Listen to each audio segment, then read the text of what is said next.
Muy buenos días a todos. Muchísimas gracias por estar aquí. Vamos a dar comienzo a la segunda jornada de este seminario, Incertidumbres y Percepciones. Nuestra mesa se va a llamar OTAN, Valores Básicos, Pilar Europeo y Mirada al Sur. Ayer el teniente general Fernando López del Pozo nos dijo que ayer era quizá el día en el que la mayoría de los expertos iban a plantear lo que eran las dudas que teníamos por delante y cómo iba a ser nuestro futuro, y hoy pensaba que iba a ser un día con ponentes que nos iban a plantear muchísimas esperanzas y certezas. Pues esperemos de verdad que sea así, porque el mundo entero está en vilo tras el ataque de Estados Unidos a Irán y las posteriores ofensivas entre Teherán, Tel Aviv y hasta Qatar. Desde el pasado fin de semana los periodistas contenemos la respiración cada vez que nos llega una alerta, porque son tantos los frentes abiertos que la liebre puede saltar por cualquier lado. En estos últimos días hemos asistido no solo a un insospechado bombardeo de Washington al programa nuclear iraní, sino a la amenaza del cierre del estrecho de Hormuz, con las consecuencias económicas que eso puede ocasionar, pasando por una declaración del fin de la guerra que a día de hoy parece que se mantiene, veremos por cuánto tiempo, pero que al principio parecía que se quebró. Los acontecimientos se precipitan y hay un elemento que suscita muchísima más preocupación, que ayer abordamos largamente, que son los líderes mundiales que pilotan esta crisis, que son los más imprevisibles e impulsivos que hemos conocido en décadas. En este contexto de un mundo en plena tormenta y con las autarquías más interconectadas y coordinadas que nunca, ¿cómo tenemos que colocarnos las democracias occidentales? ¿Qué se puede esperar de la OTAN? ¿Será capaz Europa de encontrar una respuesta única? ¿Qué compromiso real se puede esperar de España? Todas estas y otras muchas cuestiones las vamos a abordar con una mesa de expertos de auténtico lujo, lo van a ver. Miraremos sobre todo el flanco sur, que había estado bastante descuidado en los últimos años debido a la guerra de Ucrania y a la amenaza rusa. El polvorín de Oriente Medio ha vuelto al primer plano de la actualidad, pero intentaremos no olvidarnos tampoco de África, un continente en el que se libra una partida de ajedrez entre China y Rusia, de la que tenemos muy poca información y que es un área geopolítica fundamental para España, que da la sensación que se ha descuidado un poco. Abrimos nuestra mesa con Margaritis Esquinas, que es un político griego de larguísima trayectoria en Bruselas. Desde 1990 tiene diversos puestos. Ha sido vicepresidente de la Comisión Europea y comisario europeo para la protección del estilo de vida europeo. Bajo su responsabilidad estaban en esa época las políticas de migración, seguridad y educación, entre otras. Bueno, la verdad que podríamos plantear muchas cosas, pero en toda la jornada de ayer hubo varias dudas que yo me atrevo aquí a plantearle. Por ejemplo, ¿los valores de la Unión Europea están caducados? Pregunto. El problema de la Unión Europea es que no saben qué quieren ser y qué quieren hacer, dijo, por ejemplo, el profesor Dan Smith. ¿Qué contesta usted a eso? Antes de todo, buenos días, ministra. En general, estoy encantado de estar aquí en Toledo, como siempre, una ciudad que simboliza el modo de vida europeo y la historia europea. Yo creo que hay que empezar con un diagnóstico de todo eso, un diagnóstico de base en la situación en la que estamos. Y la pregunta principal para este diagnóstico es: ¿quién es el enemigo? ¿Quién es nuestro enemigo hoy día? Y para mí el enemigo es doble. Es un enemigo externo y un enemigo interno. El enemigo externo, desde Salamina, es siempre el mismo. Son regímenes autoritarios, autocráticos, que nos atacan o nos quieren atacar porque nuestro éxito, nuestro modelo de sociedad, nuestra democracia, nuestros valores, que son un orgullo para nosotros, para ellos es una amenaza. Eso es el modelo del enemigo que nos enfrentamos desde Salamina. Siempre los mismos, siempre contra nosotros. Y el enemigo interno, el segundo enemigo, es lo que se puede llamar la división dentro del Occidente. O sea, la incapacidad del Occidente en estos momentos críticos de hablar y de actuar de una sola voz, la falta de interés en muchos países de hacerlo.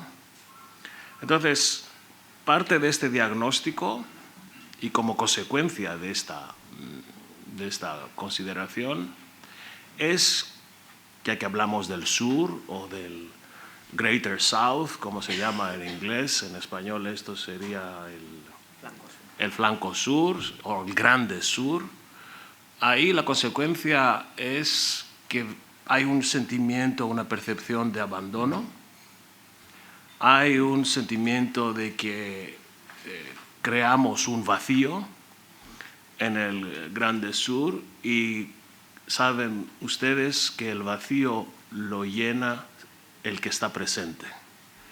Entonces, tenemos este riesgo en el grande sur ahora de un contagio autoritario con muchas dictaduras, entre comillas, eficaces, que intentan proyectar una alternativa a nuestro modelo democrático. Y esto es, para mí, el gran peligro de hoy. Y termino así en esta primera ronda diciendo que este fenómeno de una amenaza de democracia, de dictaduras eficaces, de una coalición de autócratas en el sur, a veces se presenta como un problema que solo concierne a aquellos países del Occidente que están vinculados por historia o por geografía con el problema. O sea, que Sahel es un problema francés, que Marruecos es un problema español y que Libia es un problema italiano. Es falso. Todos estos problemas son de todos. Todos estos problemas de las dictaduras conectadas, de los autoritarismos coordinados, son una amenaza en el conjunto de Europa y del Occidente. Y espero que en esta discusión vamos a poder subrayar que Europa tiene mucho que aportar como respuesta a este peligro, a esta amenaza, tanto como un pilar europeo dentro de la OTAN, un pilar importante que será complementario, pero no subordinado a Washington, pero también con esta nueva etapa que se abre en Europa de una auténtica Europa de defensa, con decisiones que irán muy rápido, ya que hay un grado de consenso importante entre los líderes europeos para hacerlo de esta manera. Muy bien, perfecto. Pues vamos a seguir con las intervenciones y al final, como siempre, abriremos un turno de preguntas, de debate, de comentario, de lo que consideremos. Pues María Dolores de Cospedal, la verdad es que es una mujer sobradamente conocida por todos ustedes, con una trayectoria política inmensa, abogada del Estado, fue presidenta de Castilla-La Mancha, secretaria general del PP y ministra de Defensa. Actualmente es vicepresidenta del Real Instituto Elcano. No la lanzo pregunta, ya directamente usted. Bueno, muy buenos días y lo primero, muchísimas gracias a los organizadores del Congreso, este Seminario Internacional de Seguridad y Defensa y la Asociación de Periodistas Internacionales por invitarme y a Miguel Ángel Aguilar por darme esta oportunidad de estar con todos ustedes. Y me alegro mucho, además, que este seminario se celebre siempre en esta capital maravillosa, que fue la capital de nuestro país, y de ahí nuestro país llegó al resto del mundo, Margaritis y Pascal. Y yo estoy muy honrada, como vecina de Toledo, de poder estar aquí. Bueno, Araceli no me ha planteado pregunta, pero yo creo que para plantear una primera intervención y continuando lo que decía el comisario, tenemos que ser conscientes del momento en el que nos encontramos.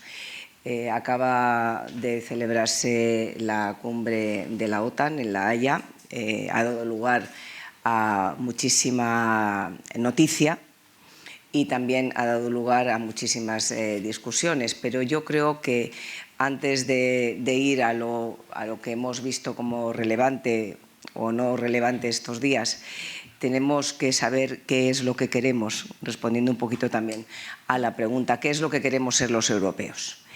Y en los europeos hemos constituido un proyecto, y singularmente los que somos miembros de la Unión Europea hemos construido un proyecto político que no tiene parangón en ningún lugar del mundo, y un proyecto que se define, como muy bien se decía, por la representación y la defensa de unos valores, los valores que nos conjuramos todos para defender, aunque España llegó después, tras la terminación de la Segunda Guerra Mundial. ¿Qué ha ocurrido tras la terminación de la Segunda Guerra Mundial? Pues que durante 80 años nos habíamos visto con capacidad para defender esos valores, para tener la mejor política económica y de mercado único del mundo, para tener la mejor política social del mundo. En Europa gastamos más del 50% de todo el gasto social que se gasta en el mundo y somos el 5% de la población, no llega.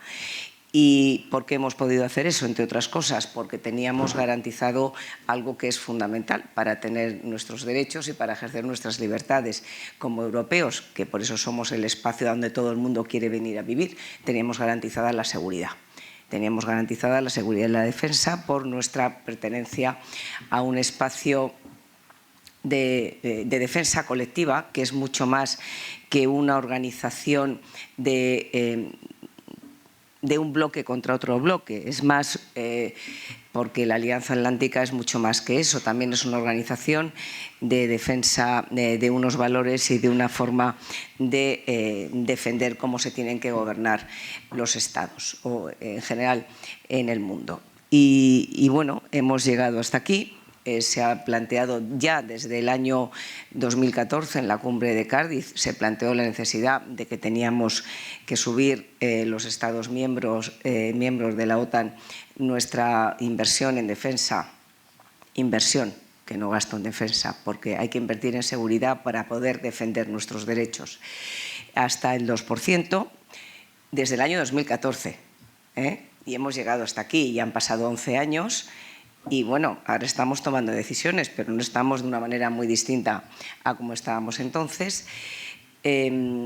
Bueno, poco después se produce la invasión de Crimea, que ya la vemos como muy lejos y todo el mundo miramos hacia otro lado, porque no queríamos globalizar el conflicto y era mejor no hacernos partícipes ni sentirnos concernidos por algo, que era mejor verlo como un tema regional, tanto los europeos como Estados Unidos, que es el principal actor dentro de la Alianza Atlántica, y después de eso llegaron bueno, el conocimiento de un terrorismo que era completamente distinto a todo lo que habíamos conocido, el terrorismo yihadista, y Europa se dio cuenta que tenían que empezar a cambiar de posición. Pero claro, como decía Jean-Claude Juncker, presidente de la Comisión, es fácil saber lo que hay que hacer. Y es fácil saber lo que hay que hacer tanto en la Unión Europea como en todos los estados. Lo difícil es luego ganar elecciones y que a los ciudadanos les parezca bien lo que vas a hacer.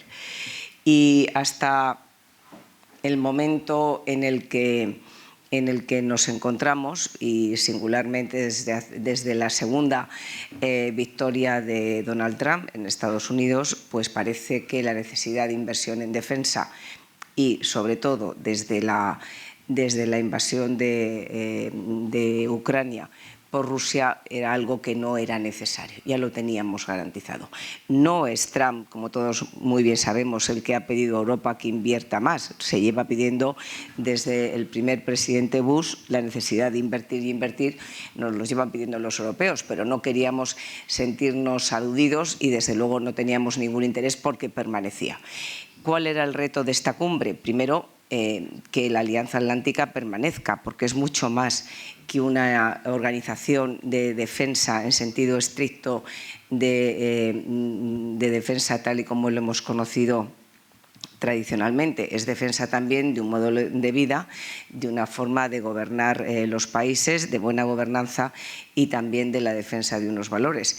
¿Y que hasta dónde tenemos que llegar? Pues hasta donde queramos los europeos. Si los europeos queremos ser un actor relevante en la escena internacional, tendremos que ser capaces de tomar decisiones. Y entre una parte de esa toma de decisiones, es decir, si queremos ser un factor protagonista, desde mi punto de vista, en el ámbito de la OTAN y un elemento determinante a la hora de tomar decisiones en el ámbito de la OTAN. Hay otros que hablan del ejército europeo y de constituir algo que sea completamente independiente. No es mi criterio, pero bueno, de todo eso imagino que luego vamos a hablar. Pero si Europa quiere ser un actor en el escenario global y quiere ser un actor que se haga oír, tiene que por lo menos demostrar que es capaz de defenderse y de que su voz pueda ser oída. Dentro de la Alianza Atlántica, dentro de la OTAN, que es nuestro sistema y la estructura en la que estamos integrados para nuestra defensa colectiva, y también por añadidura dentro de la Unión Europea. Entre otras cosas, España en su día entró en la OTAN, bueno, no solo porque era importante para nosotros, en el año 1981. Luego ya, como sabemos, hubo un referéndum, nuestra entrada en la OTAN fue de una manera particular, porque no entramos en la estructura defensiva hasta, o militar, mejor dicho, hasta el año 99, pero para el interés que tenía España, que era entrar en las entonces comunidades europeas, era muy importante nuestra entrada previa en la OTAN. Es decir, son dos organizaciones que en el ámbito de los europeos han ido bastante paralelas. Y desde luego, en cuanto a lo que ha sido política exterior española, absolutamente de la mano. Esto es lo que nos tenemos que plantear, y si no queremos ser un actor global, y tenemos competidores muy poderosos, que pueden ser socios, aliados o competidores, pues entonces no tenemos que comprometernos, pero alguien cuando quiere hacerse oír tiene que comprometerse. Y esa es mi primera intervención. Gracias. No he hecho antes pregunta, pero a lo mejor se la voy a hacer ahora, porque de repente la OTAN basa, eso se ha dicho aquí, de alguna manera lo sabemos todos, toda su fuerza en la unidad. En la cumbre de ayer parece que de alguna manera se ha roto, aunque todos hayan firmado lo mismo, pero no han expresado en público lo mismo. En el conocimiento que usted tiene como ministra de Defensa, ¿qué puede suponer esto? Bueno, hay no sé si es un refrán español o es una traducción de otro lugar, pero eso de que de las palabras se las lleva el viento y lo que está escrito, escrito está.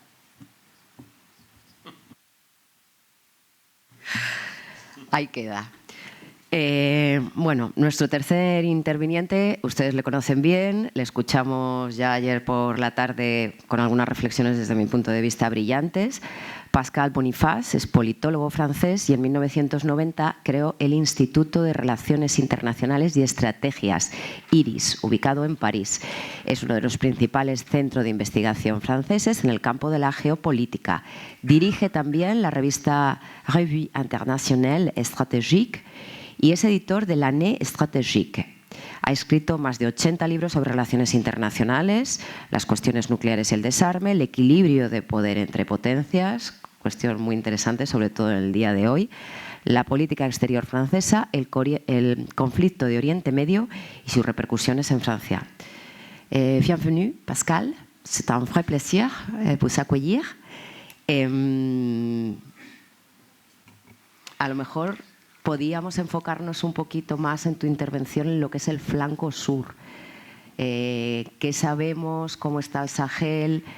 Es verdad, aquí se ha esbozado, y lo he dicho en mi primera intervención, que para nosotros es muy importante y que en pues los últimos años, con todos los acontecimientos, guerra de Ucrania, Oriente Medio, digamos que nos hemos distraído, entre comillas, en otras cuestiones también muy importantes, pero la pregunta es si hemos descuidado el flanco sur.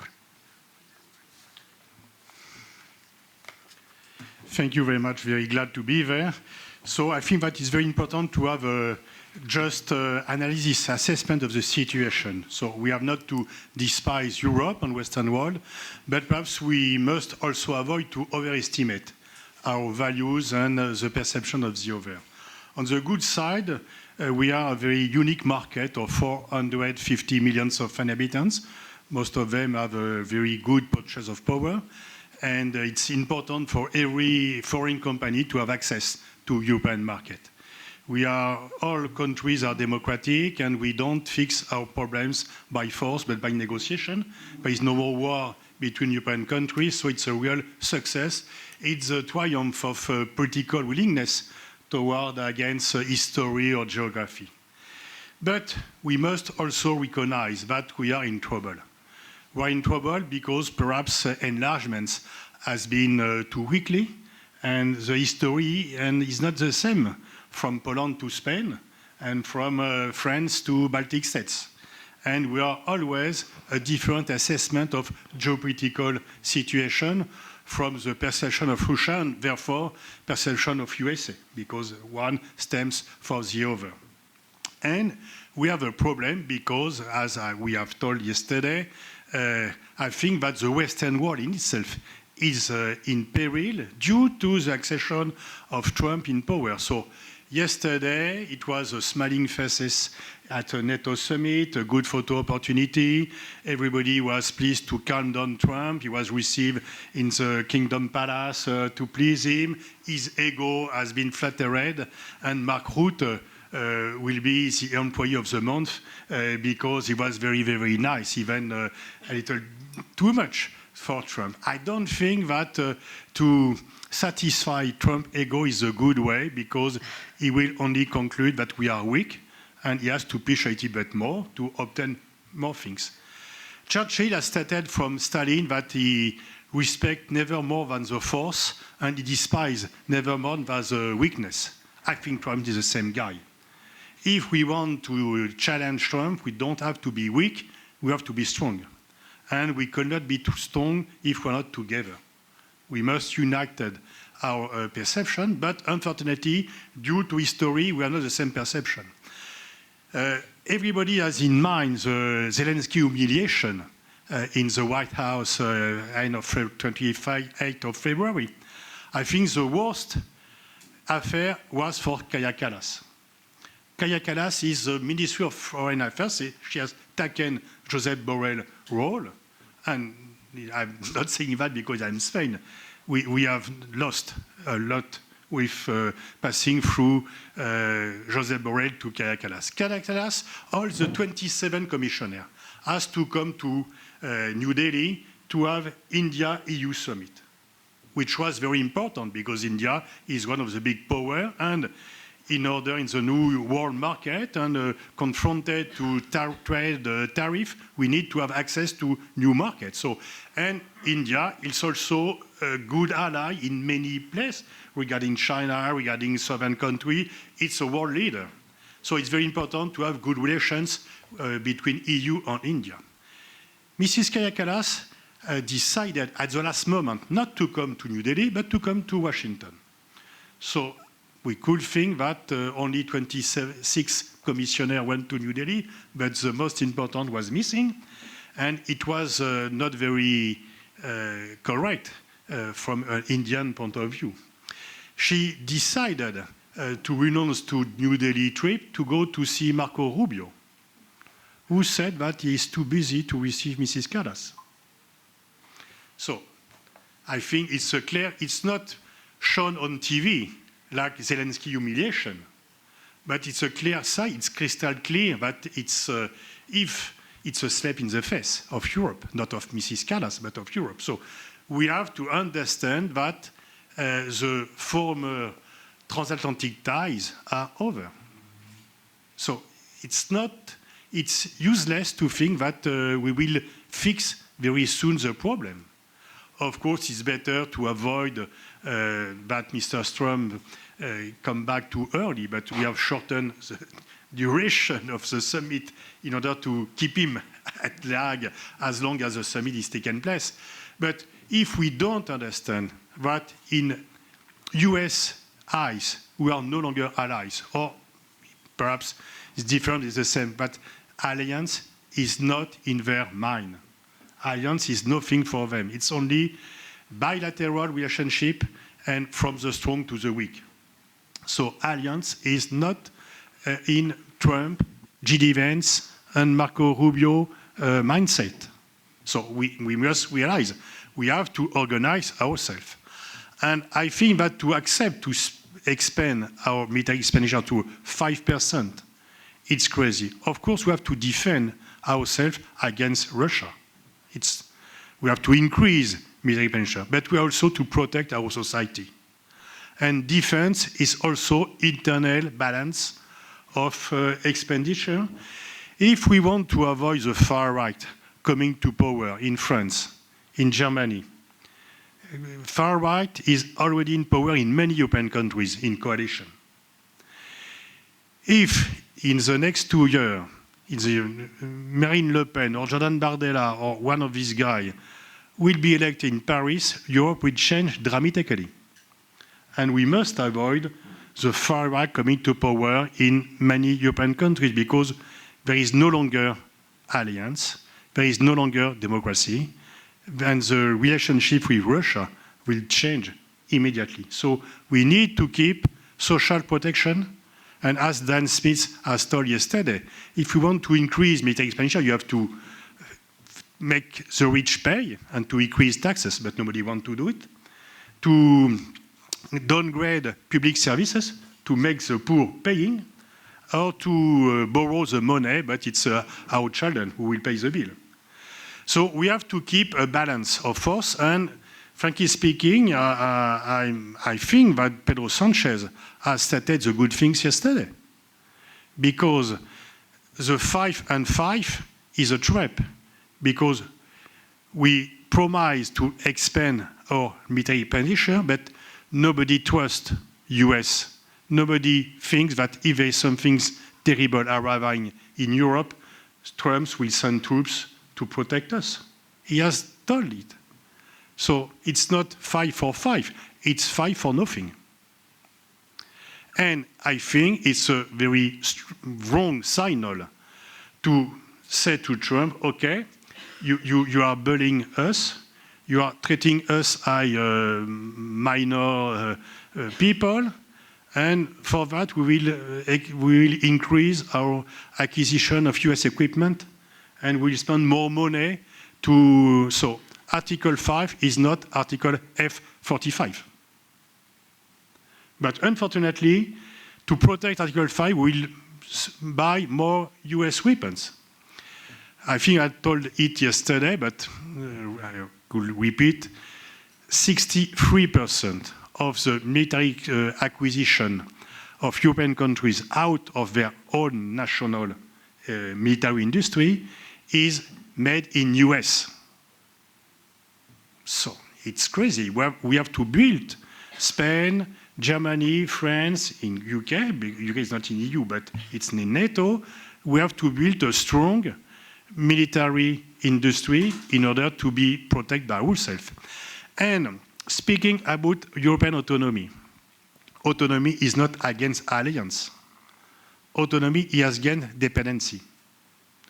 If we want a fair alliance, if we want to be respected by Trump and by the new president who will arrive, we don't know if Trump is a parenthesis or if Biden was the last Atlantist president in US. And we must avoid to depend on the vote of 200,000 people in Pennsylvania, which could change in a switch states all the US presidency. So we must organize ourselves in order to be independent, to be a good ally. If US in the beginning has helped Europe to stand together, US in the beginning has helped Europe to organize itself in the European community first and after, because they have understood in this time that a strong Europe is better for the Western world. It's not against US, it's to enlarge the Western world. And so I may be a little bit long, sorry, but also we are speaking about values, but we have to really to see that we are not perceived as that by other people. We are repeating all day long that we have strong values, and we are doing nothing in Gaza. We have accepted an illegal war in Iran because we don't like Iran, of course, but law is the law. There is not a law for France and a law for the others. European countries must protect international law. International law is the best protection for peace, stability, and human rights. It's not acceptable to say, oh, okay, it's illegal, but it's our friend. And we could say nothing because he's on the good side. Violating human rights, committing war crimes are not acceptable. And in this global south, which is more and more important, because their voice has been heard as well. In the global south, they don't accept our own definition of values, because all of them are telling, okay, you are for international law when Russia is attacking Ukraine, and you are asking us to make sanctions, to take sanctions on Russia because they bomb civilian population. But when Israel is doing the same, and it's worse because at least in Ukraine people could fly away. It's not the case. It's for the first time in history we are bombing civilians who could not fly over. There is a blocus and we are bombing these people. Every night they come to try to sleep without knowing if they will be alive tomorrow morning or not. So, and our silence or our words to criticize a little bit, but while doing nothing, will be judged very severely by the global south, and our moral credibility is at stake. But as well, our strategic credibility, because we asked to Israel to stop, nothing happened, and we continue. So we are like the soldiers in Offenbach opera, marchons, marchons, staying in place. So we say walking, walking, staying in place, so it's a little bit ridiculous. So we must understand that the way we depict ourselves is not the way the others are seeing us. Thank you. Pues muchísimas gracias, profesor. Bueno, antes de abrir el debate, que creo que se han dicho cosas muy interesantes, por alusiones un poco indirectas, es verdad. Señor Esquinas, ¿la Unión Europea ha sido servil ante Trump? Lo voy a decir de otra manera. La Unión Europea durante décadas estaba obsesionada con un mundo basado en reglas. Esto era nuestro mantra, a rules-based world. Y mientras Europa estaba obsesionada con las reglas, el resto del mundo estaba obsesionado con el poder. Y la elección Trump demuestra que llegó el momento también para Europa de hacer un poco menos de reglas y mucho más de poder, de hard power. Para hacer eso, Europa tiene que hacer, a mi juicio, dos cosas. La primera es corregir nuestras dos patologías, dos áreas donde Europa ha fracasado. La primera de estas es la política exterior. Pascal Boniface intentó personalizar diciendo Borrell era bueno, Kaja Kallas era mala. No nos engañemos, el problema no son las personas. El problema es que la Europa diplomática no existe, porque está basada en vetos. Cualquier país puede bloquear cualquier posición europea. Nadie nos toma en serio en política exterior. A veces se ríen de nosotros cuando nuestros ministros de Exteriores se reúnen durante horas y horas y horas solo para concluir que no se pueden poner de acuerdo en nada. En Naciones Unidas hemos votado 3 resoluciones diferentes sobre Oriente Medio. O sea, esto no funciona. Europa no puede ser un actor geopolítico si no encontramos aquellos instrumentos, aquellos métodos que nos hagan hablar y actuar de una sola voz. Primera cosa por corregir. Segunda, defensa. En defensa estoy más optimista porque empezamos ahora. Y cuando se empieza, además, en un contexto geopolítico muy turbio, es más fácil ir rápido y hacerlo bien. Y en defensa, como decía antes, hay un consenso entre los jefes de Estado del gobierno europeo, es remarcable consenso que Europa de la defensa se tiene que hacer ya, porque no hay la certeza que siempre habrá un paraguas que otros, o un escudo que otros tendrán para protegernos a nosotros. Tenemos que construir nuestro propio escudo y nuestra propia defensa. Entonces, ¿cómo se hará eso? En defensa, efectivamente, los europeos tenemos que afirmar nuestro peso económico en nuestra presencia, nuestra cooperación, nuestra integración, nuestro mercado, nuestros valores, todo eso lo tenemos que afirmar dentro de la OTAN, pero de manera coordinada. No lo hacemos lo suficiente bien, porque el debate no puede dentro de la OTAN ser pendular como es ahora. Emmanuel Macron descubrió la OTAN hace poco como algo que está en brain dead, o sea, muerte cerebral. Y ahora estamos en 5% o nada.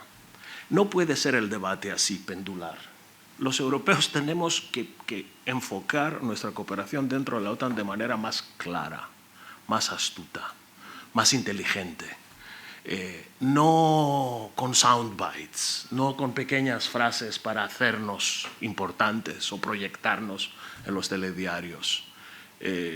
Y para mí esto es importante.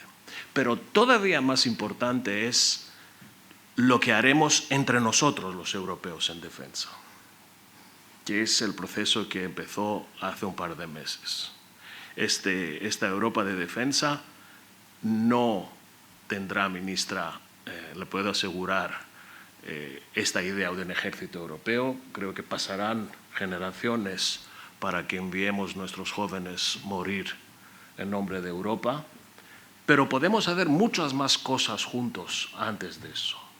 Primero, utilizar el dinero comunitario para coordinar un modelo industrial de defensa. No solo comprar armamento, sino producir armamento europeo con especificaciones, estándares que crean una industria que sería comparable con la industria de automoción de los coches en los años 50. Ahora tenemos una oportunidad de hacer una industria de defensa europea con dinero europeo y con productos europeos. Productos, quiero decir, armamentos.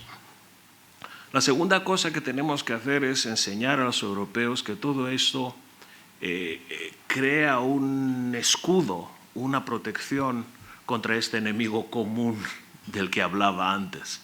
Algo que podría dar la sensación que todos los europeos estamos cubiertos con esto. Ejemplo de este producto sería un sistema antiaéreo, un Iron Dome europeo, un zolo de defensa común que se pagaría con dinero europeo y que daría esta seguridad europea. Y el tercero es que ya hemos quitado del cálculo del déficit el gasto de defensa. Esto libera un espacio macroeconómico importante en los gobiernos de hacer más gasto de defensa sin tener el miedo que se va a computar en el déficit. Pero ojo, abriendo esta puerta hay que utilizarla bien. Sería un gran error, un gravísimo error, si este nuevo espacio macroeconómico se convertiría en sueldos o en gasto tonto. Este espacio perdonar, no quiero decir que los sueldos son gasto tonto, pero se libera este espacio para hacer defensa. Y se libera este espacio macroeconómico para gastar en defensa. Si el uso de esta posibilidad es un uso inflacionista sin impacto en política de defensa, les puedo asegurar que esta posibilidad se cerrará porque el Banco Central Europeo no permitirá liberar espacio macroeconómico para gasto que no sea conectado a la defensa. Lo digo todo eso porque muchas veces hablar de Europa de defensa es muy sencillo, es muy bonito y tal, pero cuando uno va más dentro de la superficie, se hace más complicado. Y termino con esto, se hace todavía más complicado porque ya lo vemos en Europa, que hay las fuerzas del populismo que están en contra de la Europa de defensa. Mira el debate en política francesa, que no es lejana del debate de política española. ¿Quiénes están en contra de la política europea de defensa? Le Pen y Mélenchon. O sea, la extrema izquierda y la extrema derecha no quieren una Europa de defensa. No les viene bien.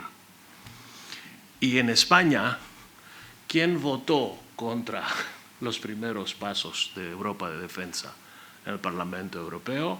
Pues la extrema izquierda, Podemos, etcétera, y la extrema derecha, Vox, etcétera. Entonces, son temas muy importantes, muy nuevos, que abren perspectivas inmensas para Europa en lo industrial, en lo defensivo, en la seguridad, pero tengo, y así la comparto y lo podemos discutir, tengo miedo que este nuevo esfuerzo crea también resistencias políticas y alimente una ola populista que no nos va a facilitar la tarea. Pues, señora de Cospedal, seguro que tiene cosas que añadir. Pues sí, en el planteamiento que ha hecho el vicepresidente,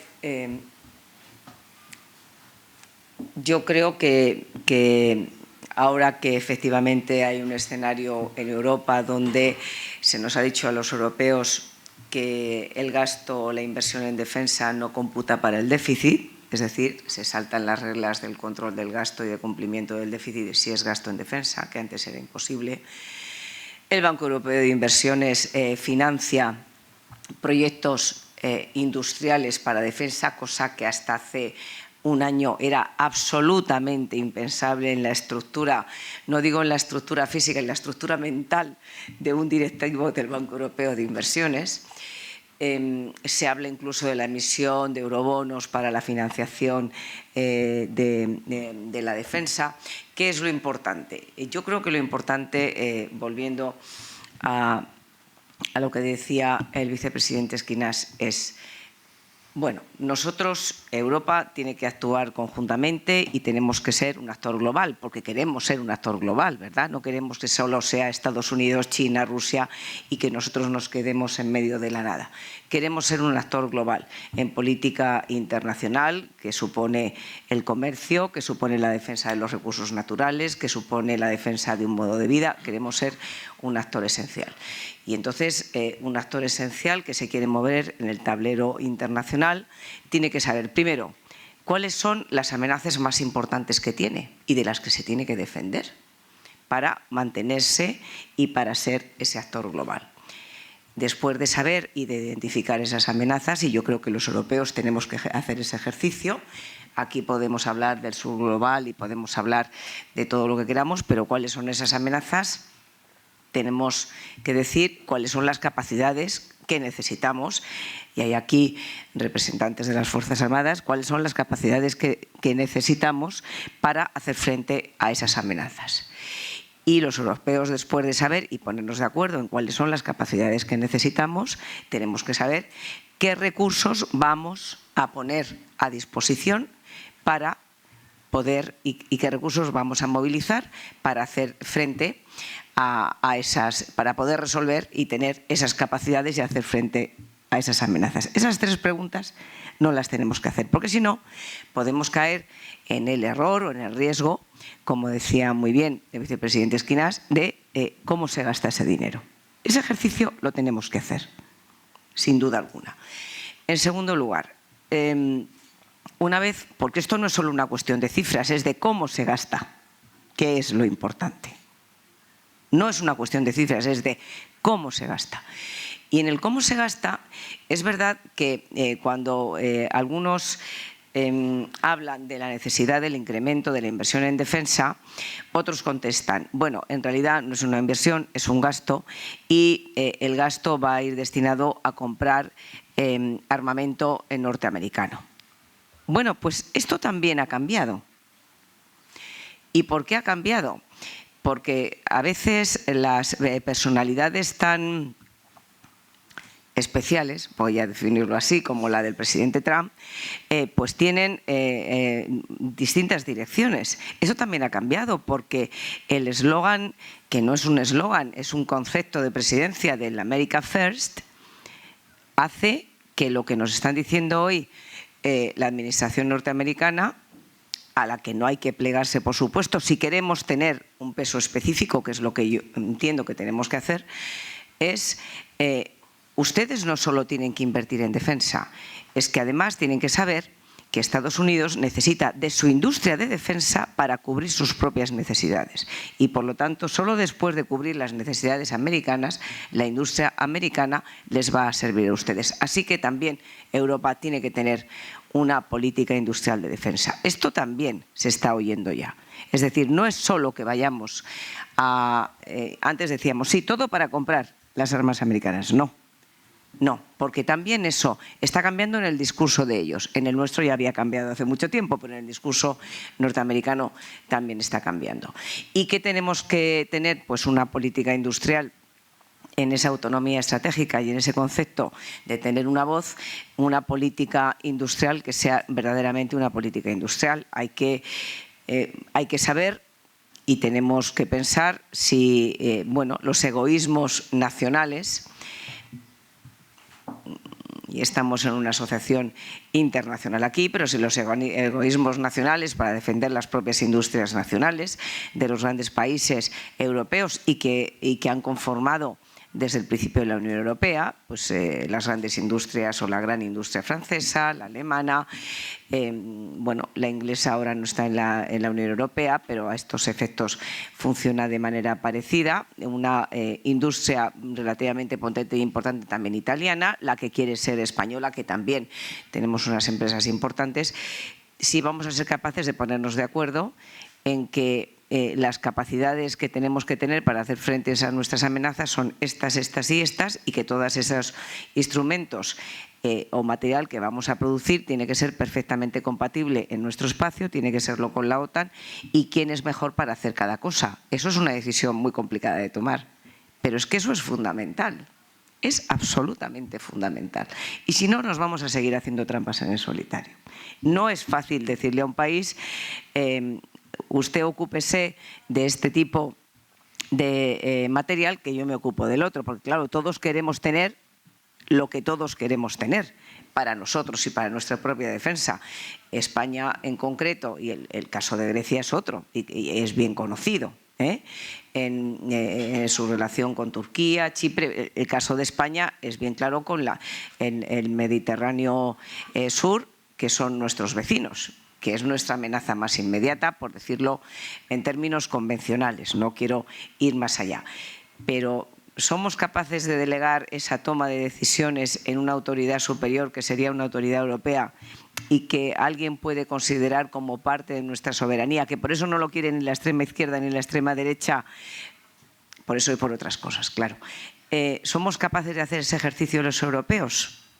Porque claro, Europa en su sistema de gobernanza ha triunfado cuando estábamos hablando de materia económica. El mercado único, la libertad de circulación de dinero, de personas, de mercancías, todo eso ha funcionado muy bien. Cuando ya llegamos a Maastricht, después de la incorporación del euro, y cuando ya empezamos a hablar de unión política, ya el sistema de gobernanza por unanimidad ya empieza a fallar, claro. Claro, es que eso es mucho más complicado. Y bueno, este es el momento en el que estamos y hay muchas decisiones que tomar. Muchas decisiones que tomar. Yo no sé si hay preguntas en la sala. Pero antes, prepárenlas, por favor, porque sí me gustaría añadir una cosa. Ayer, me vuelvo a referir al profesor Dan Smith, dijo, ¿tenemos capital humano en Europa en puestos de poder como para poder tomar las decisiones que ahora mismo Europa necesita? El profesor Dan Smith dijo literalmente ayer, abro comillas, veo a los líderes europeos en la cumbre de la OTAN, pero no comportarse como líderes en un momento en el que la sociedad necesita muchas referencias. ¿Están los líderes adecuados? ¿Tenemos líderes adecuados para hacer esto que se necesita ahora mismo en Europa? Bueno, yo he vivido muchos años cerca de los líderes y puedo asegurar, no sé cómo es la cumbre de la OTAN, pero sé muy bien cómo es la cumbre europea, el Consejo Europeo. En la sala del Consejo Europeo están los líderes solos. No tienen ni asesor, ni embajador, ni ministro. Están solos en una mesa. Esto les crea una obligación de comunalidad, de lógica común, porque independientemente del partido político, de familia política, de contexto en que operan, todos en esta sala tienen el mismo problema, los mismos problemas. Todos tienen oposición que les espera, parlamentos a los que tienen que dar cuenta, tienen el mismo tipo de problemas por lo que su gente dice ¿qué hace Europa? Y en estos momentos que ellos están ahí, son Europa, actúan como Europa. Y por eso algunas de las decisiones más importantes, más visibles, más progresistas que se tomaron en Europa, se tomaron en aquella mesa, como las vacunas contra la pandemia, como el fondo de recuperación en base de una mutualización de deuda. O sea, la respuesta de Araceli es que sí, hay liderazgo europeo, pero hay liderazgo europeo en esta mesa y al que debemos mucho. Ahora, ¿qué pasa? Cuando salen de esta mesa, a pesar de haber decidido y puesto de acuerdo, luego hay otro problema, que cada uno empieza a decir que todo lo bueno que hemos hecho es porque yo y los míos, y todo lo malo, bueno, esto es culpa de... O sea, hay un tema de nacionalizar los éxitos y europeanizar los fracasos, que no ayuda el proyecto europeo. Pero sí hay liderazgo europeo en momentos críticos porque los líderes están obligados por actuar. En la OTAN, bueno, yo no conozco bien este ecosistema de OTAN, nunca trabajé en la OTAN, no, además ellos están en las afueras de Bruselas, ni siquiera entran por Bruselas. Los ministros de defensa vuelan a Bruselas, van a la OTAN y se van. Por eso Úrsula es un pájaro raro, que es la única ministra de defensa que penetró el sistema europeo. Pero en realidad en la OTAN yo creo que están las decisiones muy avanzadas antes de que lleguen los líderes. Está todo más o menos predecidido. Esta es la diferencia. Creo que teníamos alguna pregunta por allí. Ah, bueno, habrá para todos. Hola, buenos días. Soy Adriana Prados de Radio Televisión Española y quería preguntar de qué manera creen que va a repercutir en España el hecho de no alcanzar el 5% en materia de defensa.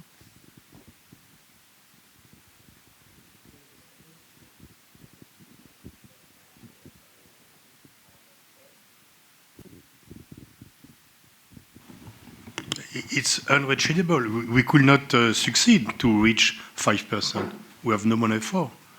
So I think fortunately, it's for in 10 years from now. So we have time, but at the end of the day, maybe we'll be at 3. And so when you look at the situation from Poland is already to 4.12%. and Spain 1.28. So there's a big difference because Russia is far it's far from Spain. It's close to Poland. So that's but I think that it's a magic number. But I think that nobody believes that all European countries will be at 5 in the next 5 years. Perhaps Poland, but even USA could not reach perhaps this goal. But at least it's lucky as it is for now, but for the future, everybody has accepted that it's believing in Christmas. So. Bueno, con independencia de que se pueda alcanzar o no esa cifra, que es como algo que está ahí y que hay que determinar el cómo se gasta más que el cuánto es. Desde mi punto de vista, lo importante no es tanto el cómo va a influir que no se gaste el 5%, porque todavía ese 5% habría que alcanzarlo en una década, sino que esa parte se le olvida a todo el mundo, a mucha gente decirla, es en una década, un compromiso en una década. Y en segundo lugar, yo creo que lo importante no es tanto eso, sino la actitud.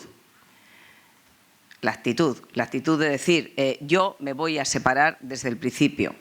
Y si uno analiza el por qué me voy a separar desde el principio y llega a las últimas consecuencias de la situación interna de cada país, bueno, es que aquí hay que separarse desde el principio porque es imposible un acuerdo parlamentario y no hay que seguir caminando más adelante. Eso sabemos que es imposible, pero ni el 5, ni el 4, ni el 3, ni el 2,5. Y como sabemos que eso es imposible porque no hay una situación en el país que permita un acuerdo parlamentario con el gobierno de coalición que tenemos en la actualidad, bueno, pues podemos estar hablando de todas las teorías que queramos. O podemos decir que quizás es una justificación para adelantarse a algo que ya sabemos que no es que no vaya a pasar, es que no puede pasar.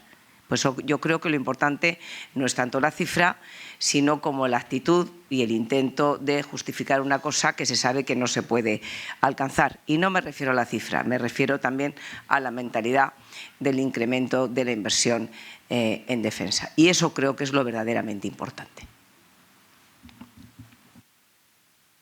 Bueno, estoy de acuerdo con María Dolores, es así. Las democracias tenemos que gastar más en defensa.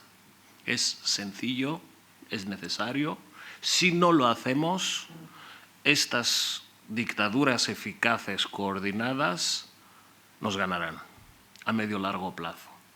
En Grecia antigua había la democracia más perfecta de aquellos tiempos, que era la ciudad de Atenas, Pericles. Los que construyeron el Partenón, los que inventaron la democracia como sistema. Y había también Esparta, que era una ciudad cerrada, militarizada, despótica, antidemocrática. Y las dos ciudades, inevitablemente, atacó la una a otra, más bien Esparta a Atenas. Durante 30 años duró la guerra. ¿Quién ganó? Esparta.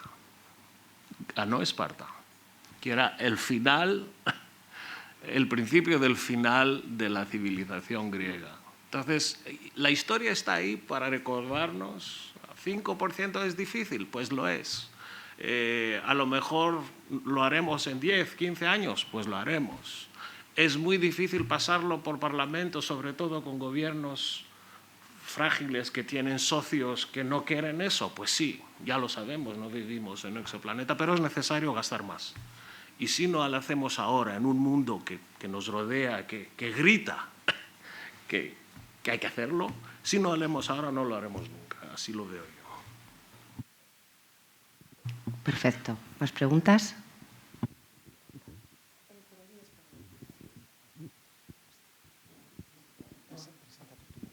Gracias. Muy buenos días. Soy el coronel Juan Giraldo Castaña de Colombia. La historia nos ha demostrado que las potencias se caracterizan por su gran territorio, por su gran capacidad de defensa, por la cantidad de población que tiene y por la influencia que pueda ejercer sobre otros países. La pregunta es, ¿quiere Europa ser un hegemón, ser una potencia? La segunda es, ¿cómo podría hacerlo? Si tiene características tan diferentes entre sus miembros, si el idioma es diferente, si la cultura es diferente. Es más, a veces nos parecemos más la cultura suramericana a la española que la española al resto de Europa. Y por último, ¿qué hace falta para que Europa pueda ser mirada, vista como un hegemón o como una potencia? Muchas gracias.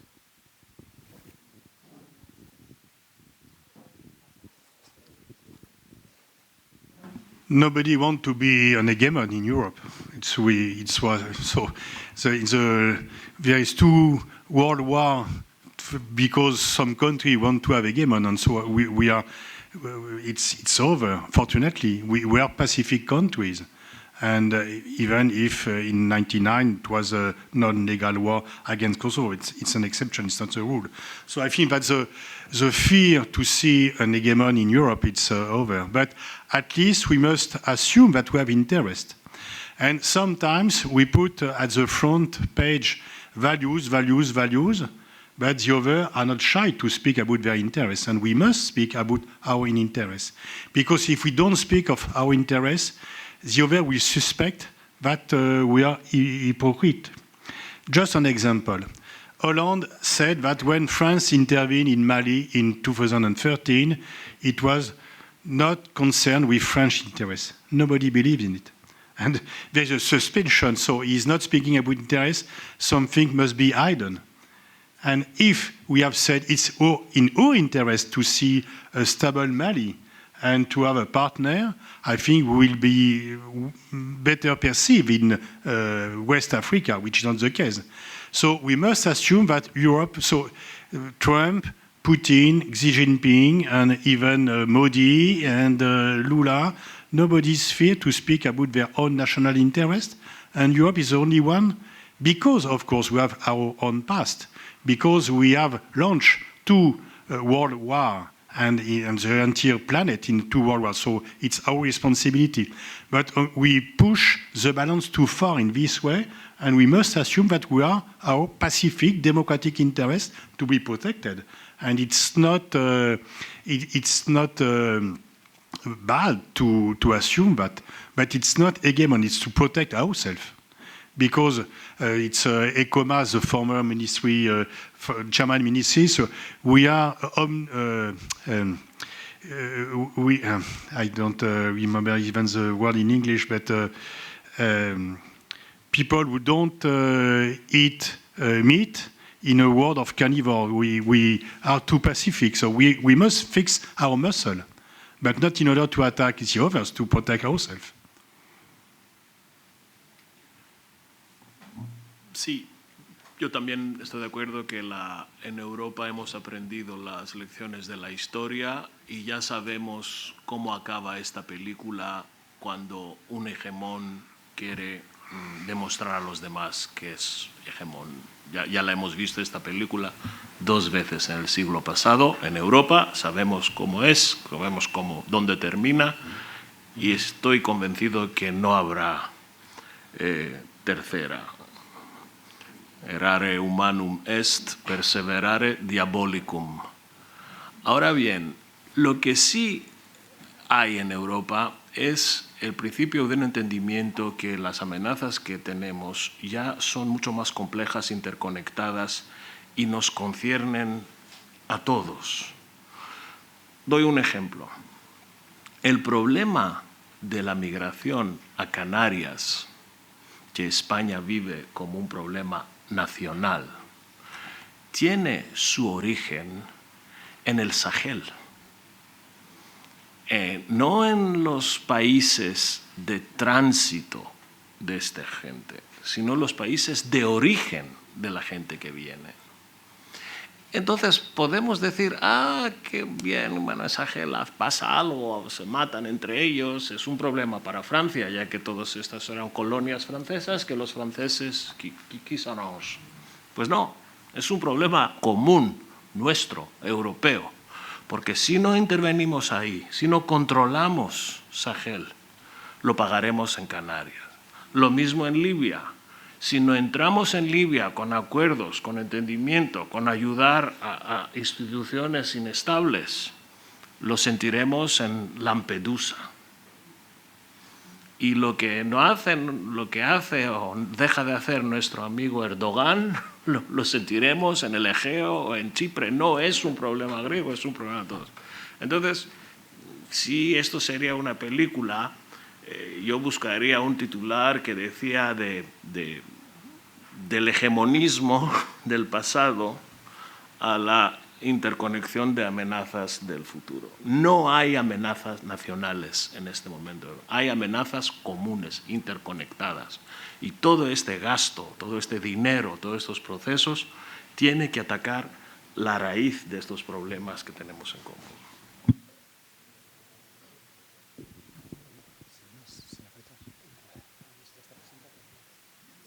Alfonso Abella, en este momento un caballero particular.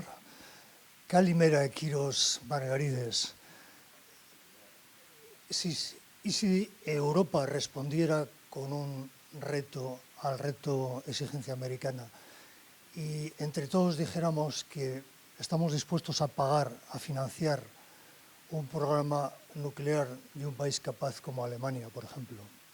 ¿Sucedería lo mismo que ya sucedió en los años 60-70 cuando Norteamérica abortó el programa naciente nuclear español, que creo que se llama Programa Islero? ¿Qué pasaría? ¿Aceptarían un nuevo país potente con capacidad nuclear? Gracias.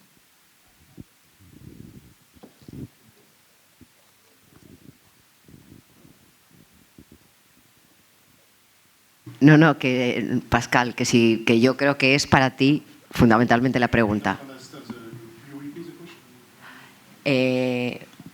¿Ves que tu has entendido en inglés? No. Creo que es una historia de traducción. Bueno, yo creo que se refirió a mí y la idea es que sí podría haber una respuesta, un programa, si lo entiendo bien, europeo nuclear, de disuasión nuclear, que podría ser una alternativa.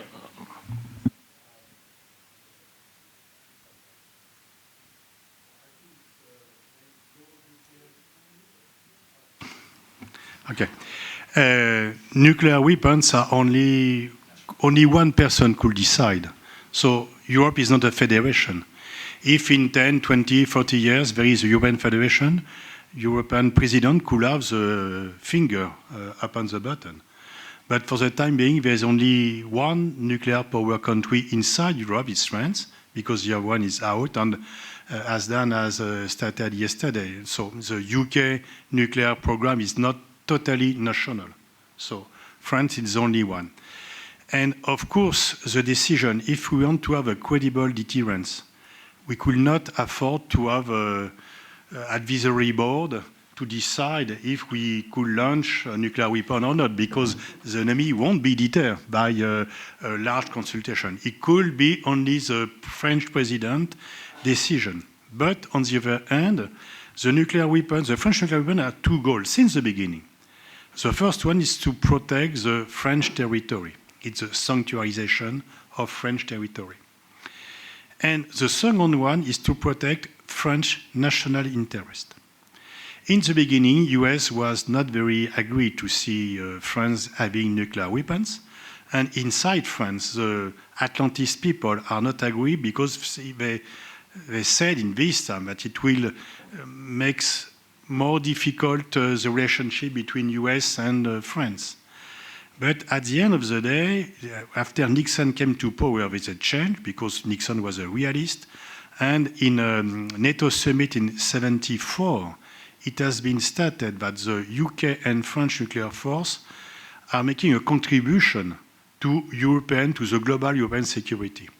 And in French idea, the second goal of French nuclear weapon is to protect French national interest. I think that everybody will agree now that EU belongs to French national interest. It's no longer possible for us to see Germany or Poland attacked without any reaction. So I think that there is a protection due to the nuclear program of other European countries. It's not stated explicitly because it's deterrence. But deterrence works this way. You have not to be sure to reach your enemy. It's not deterrence. The deterrence is that your enemy could have a reasonable doubt to be reached by yourself. Therefore, he won't attack your allies and yourself. And that's why there is some debate in France. Do we need to spend some more money in conventional expenditure because we have nuclear weapons? And in fact, I think that nuclear deterrent is working. Without nuclear deterrence, we have sent troops in Ukraine to fight Russia. In 1999, if Yugoslavia had nuclear weapons, we won't had the Kosovo War. And when you are looking at the difference between Saddam Hussein, Gaddafi, and Kim Jong-un, the two first are dead, and the third one is still in power because he has nuclear weapons. So I think nuclear weapons brings peace and looks at India and Pakistan. They went at war, but due to their nuclear capacity, they avoid a fourth general war between Pakistan and India. And I'm quite sure that the Russians won't attack any European country, first because NATO is a solid alliance, because this country have a solid army, and the French nuclear deterrence, it's an additional contribution to the collective security.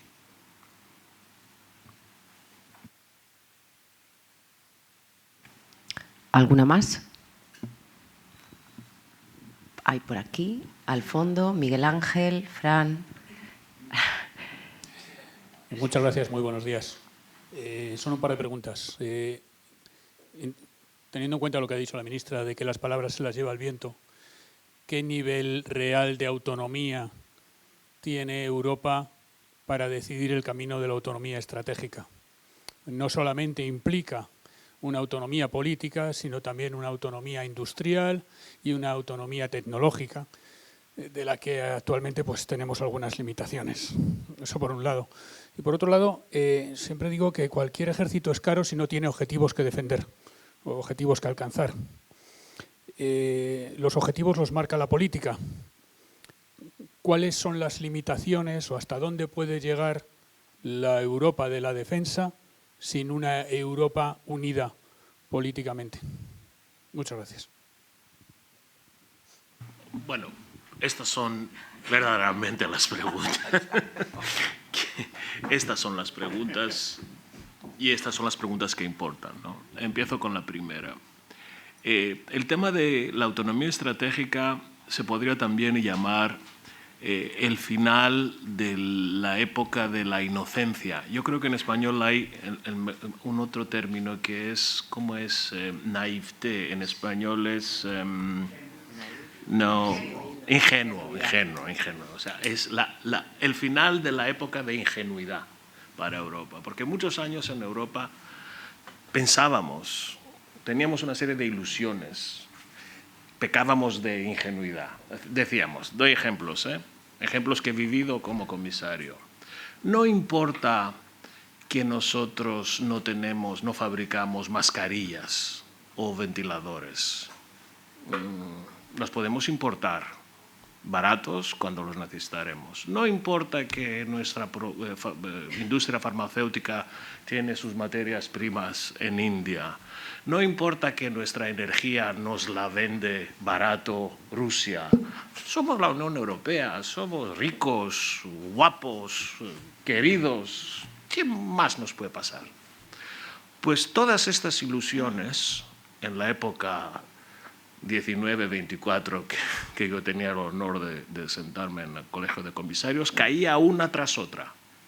Cuando todo el mundo buscaba mascarillas y ventiladores, tuvimos que ir al final de la cola, porque no teníamos. Cuando hacíamos el programa de vacunación, no habría ni una fábrica para crear, o sea, producir vacunas en Europa. La fórmula era europeo-americana, pero la teníamos que fabricar fuera. La primera cosa que hizo Rusia después de invadir Ucrania es cortar la energía, instrumentalizar la energía. Entonces, el objetivo de esta autonomía estratégica no es un objetivo barato, político, teórico, es fruto de la necesidad, de lo que hemos vivido. Y defensa es el último componente de esta autonomía estratégica. Esta noción de autonomía estratégica, yo creo, europea, que será uno de los grandes temas, si no el grande tema de los años que vienen, y será multidimensional, cubrirá todos estos sectores. La segunda pregunta importante, bien, así es, pero ¿tenéis la capacidad política de aguantarlo políticamente, de asumirlo? Pues aquí la respuesta no es tan evidente. Yo creo que sí, pero está por ver. Ejemplo, lo hemos conseguido en energía. Ya hemos quitado toda la dependencia de energía fósil rusa. Lo hemos conseguido en sanidad e industria farmacéutica. Hacemos más y más ahora en Europa. Lo hemos conseguido, se me olvidó decirlo, los microchips que se hacían a 95% en Taiwán. Ahora tenemos dos grandes fábricas, una Holanda y otra Alemania. O sea, cambia, está cambiando. Estamos hablando ya hora y media sobre defensa y yo creo que ya ven por dónde van los tiros. Pero tiene toda la razón, yo también lo dije en mi presentación inicial, que hace falta un apoyo, un soporte político en eso. Nuestros líderes necesitan de asumirlo, lo están asumiendo, pero también nuestros parlamentos y nuestras sociedades políticas tienen que legitimar esta demanda de una Europa más eficaz, más autónoma estratégicamente. Y solo por complementar, porque estoy completamente de acuerdo con lo que ha dicho Margaritis, para eso, el mayor enemigo para alcanzar ese objetivo, que yo creo que es absolutamente necesario, y no es porque sea una utopía o porque queramos escribir en el viento, sino porque verdaderamente es fruto de una realidad que hemos vivido, que pensamos que nunca íbamos a vivir, y hemos vivido 80 años estupendamente sin tenernos que preocupar, que es lo que nos ha pasado, claro. Para eso hay que saber que hay un enemigo muy poderoso, que se llama populismo, porque estas decisiones no son fáciles. Y excitar las pasiones ajenas es una cosa facilísima, porque claro, ¿quién quiere gastar más? ¿Quién quiere sacrificarse? ¿Quién quiere? Nadie, nadie. ¿Quién quiere tomar decisiones injustas? Nadie. Y hay que concienciar también, yo creo que a nuestras ciudadanías, a los ciudadanos, nosotros mismos tenemos que ser conscientes, bueno, que la defensa no sale gratis en ningún término, no solo en términos económicos, y que es una mentalización. Por ejemplo, los australianos no tienen este problema, porque como siempre han estado más aislados. Nunca ha habido problemas en política de defensa en Australia. Todos tenían claro que tenían que invertir en defensa porque se tenían que defender, porque si no, cuando llegara alguien estaban tan lejos de todo el mundo para ayudarles que tenían que ser capaces de defenderse. Bueno, esto de otra manera y en otros tiempos y con otras condicionantes es lo que nos pasa a nosotros, y yo creo que políticamente hay que superar los parámetros ideológicos y ir más allá, y igual que la conquista europea de los derechos fundamentales y de las libertades públicas es compartida por el espectro político más importante, no me voy a referir a los ultimísimos movimientos, y así es como se construyó Europa, además, de la que estamos tan orgullosos, porque también ha traído muchas cosas buenas.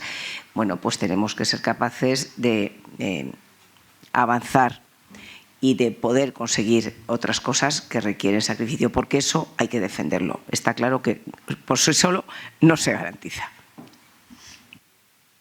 Hay más preguntas. Pediría, por favor, concreción, porque nos queda ya poco tiempo. Hola, buenos días. Soy David Ramírez del Instituto Español de Estudios Estratégicos. Mi pregunta es también para el comisario, perdón por este experimento al que le estamos sometiendo, ¿no?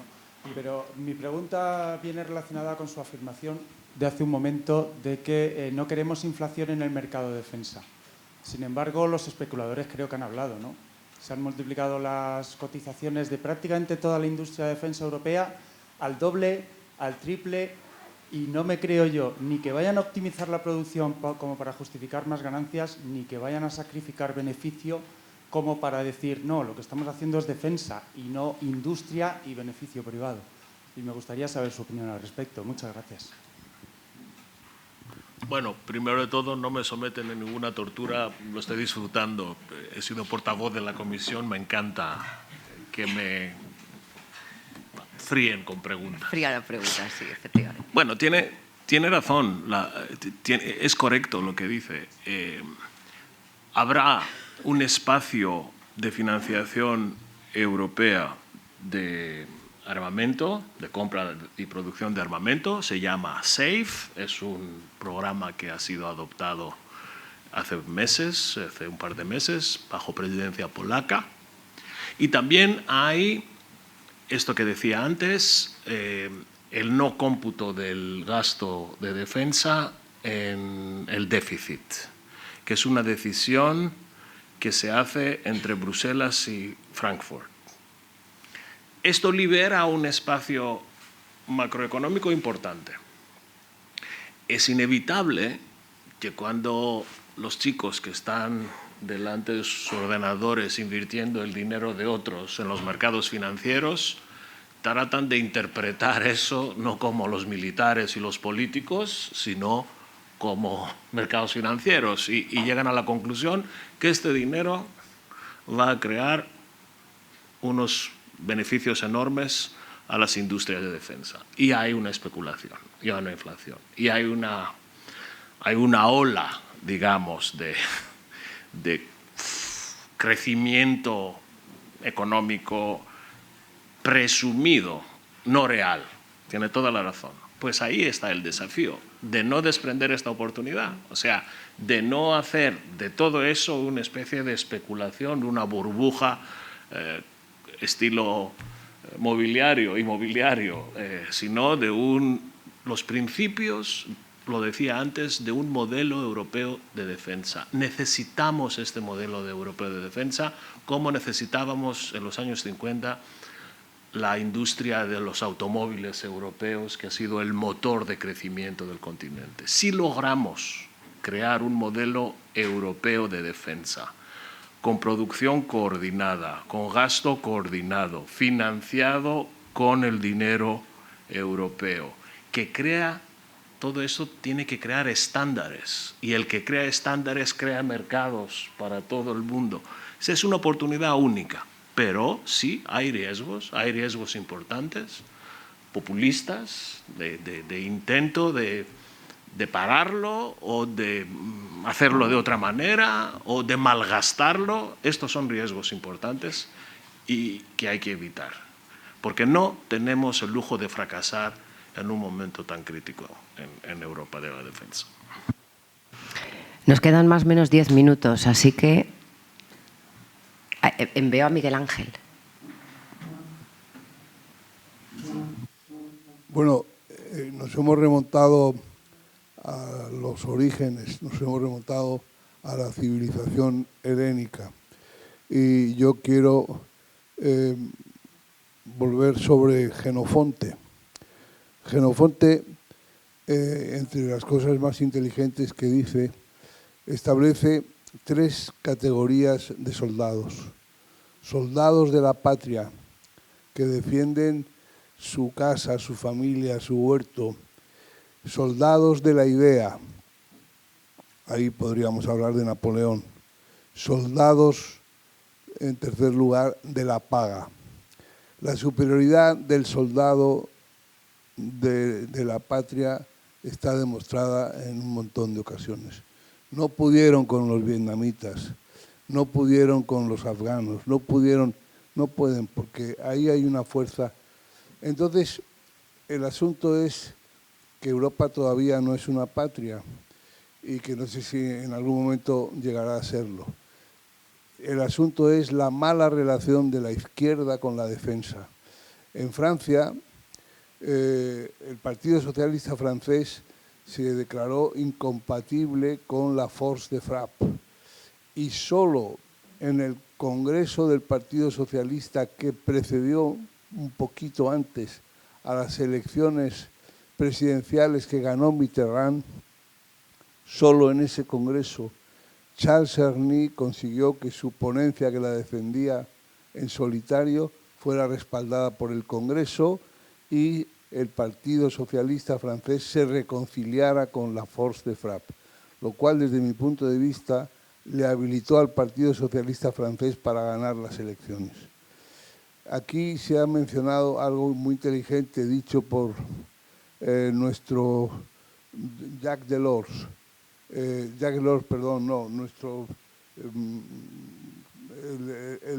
luxemburgués, o sea, Juncker, me parece. El asunto está en que primero definir qué es lo que... y después llevarlo a la práctica. Dice, pero llevarlo a la práctica, pero eso significa que hay que ganar después las elecciones.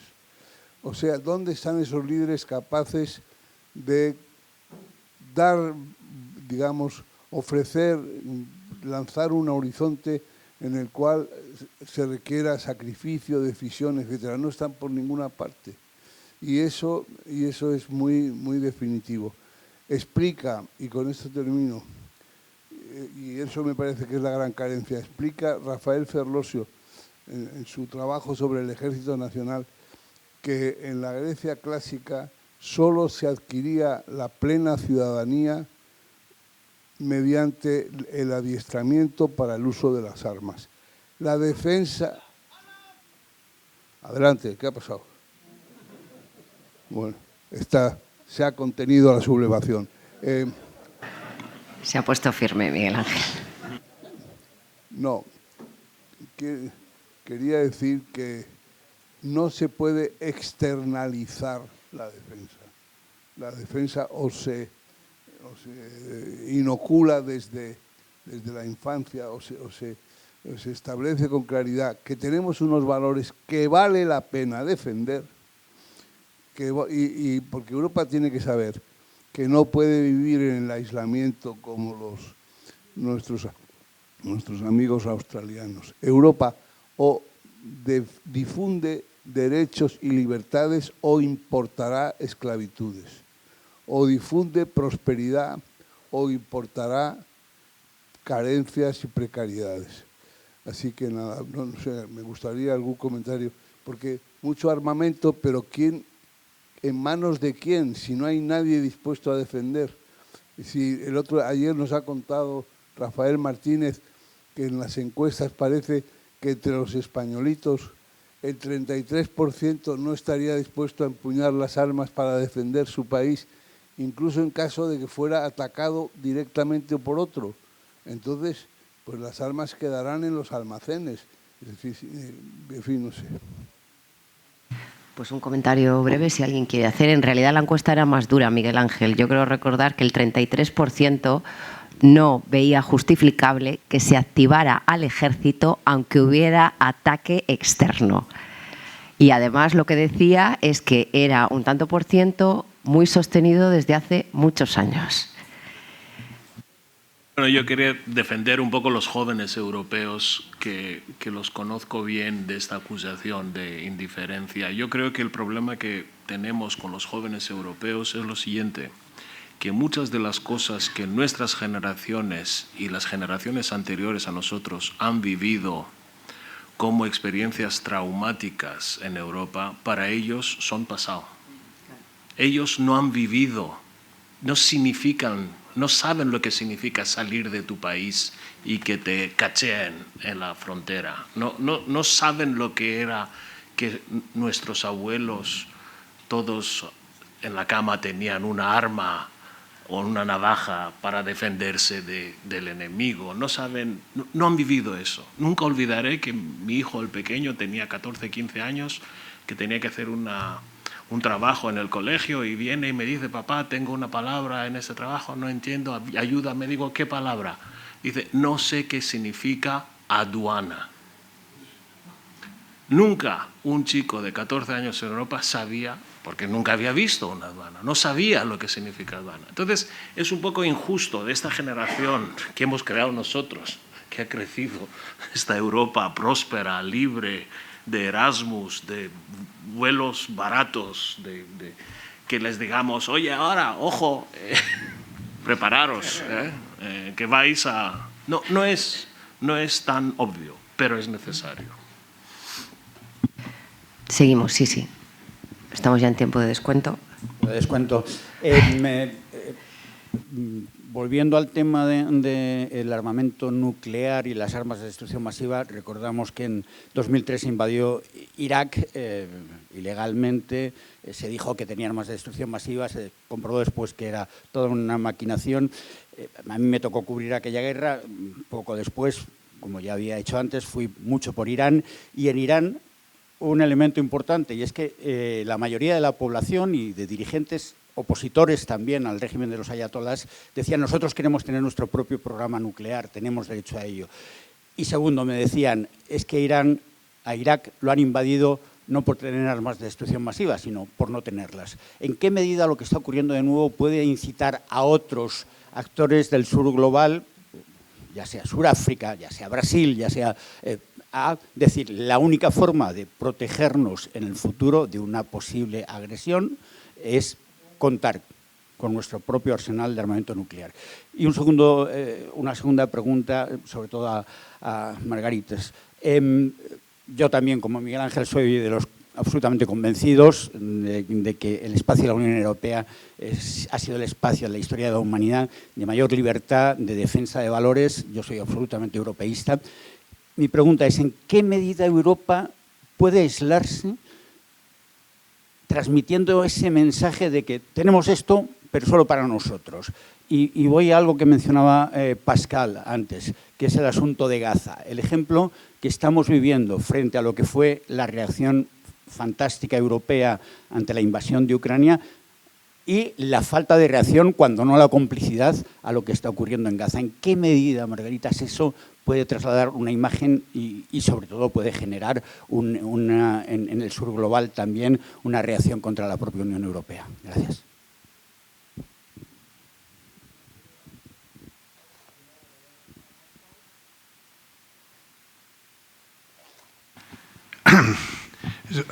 If everybody wants to have nuclear weapons to be protected, it would be a nightmare because there is no more deterrence. If everyone in the 60s, 70s, in ISS there is a Kenneth Waltz paper, nuclear weapons, more may be better, because he has stated that if every country has nuclear weapons, it would be peace, because nobody dare to attack the other. But in fact, you have nuclear accident, you will have nuclear war. So we must avoid nuclear proliferation. But that's why, which is important, it's international law.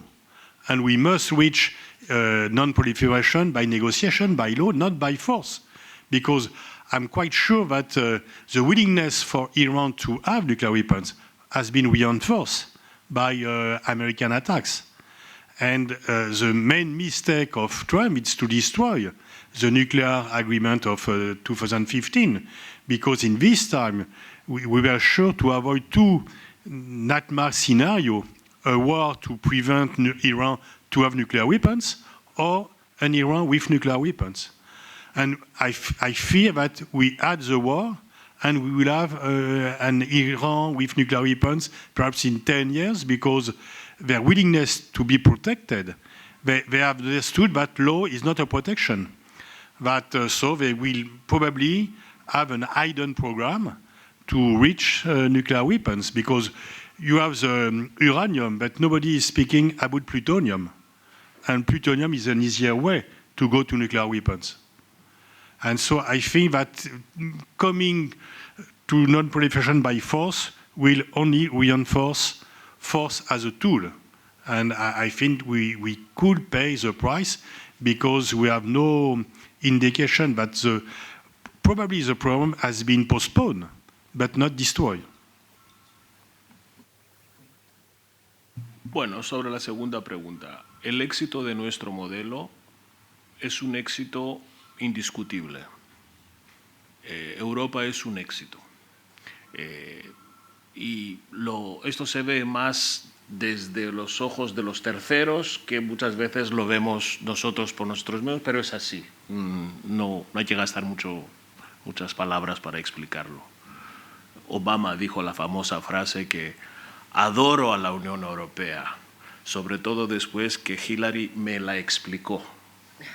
O sea, estamos sentados en un éxito, en un modelo, pero que a veces este éxito no lo podemos imponer. Y tampoco hace falta imponerlo. Yo creo que el éxito de este modelo podría inspirar a otros. Y de alguna manera esto sucede porque, claro, la gente quiere venir a Europa. Nadie va a emigrar a China, a Rusia o los países del Golfo. Todos vienen aquí. Ahora, la idea de dobles estándares, ¿por qué en Gaza sí y en Ucrania hay? La respuesta es muy obvia, porque en Ucrania hay unanimidad y en el tema de Gaza no la hay.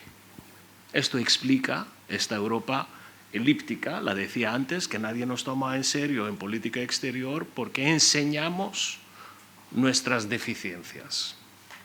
Es así, es así.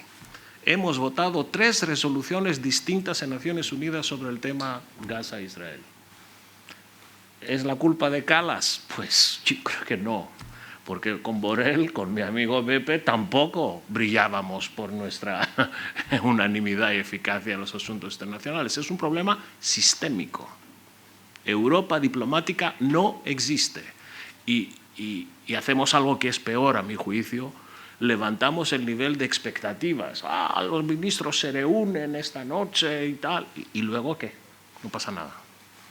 Entonces, esto explica, querido amigo, lo que vemos en los grandes temas geopolíticos, y esto explica que donde tenemos éxitos es cuando no activamos los instrumentos diplomáticos, pero los otros. Comercio, visados, preferencias, seguridad, defensa, Erasmus. Esto es lo que podemos hacer con eficacia.